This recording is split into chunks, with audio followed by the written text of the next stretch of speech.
ఒక రోజున ఏడుస్తూ పాడుకున్నాడు ఆయన. నన్ను బ్రోవామని చెప్పావే సీతమ్మ తల్లి, నన్ను బ్రోవామని చెప్పావే, అమ్మా ఇంత కష్టపడుతున్నానమ్మా కాపాడమని చెప్పమ్మా అని.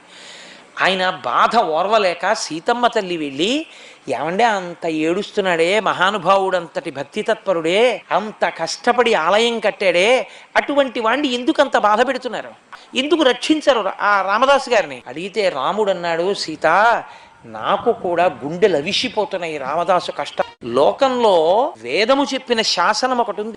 ఇతను గత జన్మలో ఉండగా ఒక చిలుకని తీసుకెళ్ళి పంజరంలో పెట్టి బాధ పెట్టాడు, బయటికి వెళ్ళడానికి లేకుండా చేశాడు.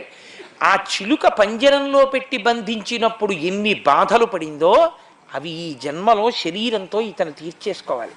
ఎప్పుడు పూర్తయిపోతుందా వెళ్ళి కనపడదామని నేను కూడా అగ్గగ్గలాడిపోతున్నాను, ఇప్పుడా 12 ఏళ్ళు పూర్తవుతాయా అని.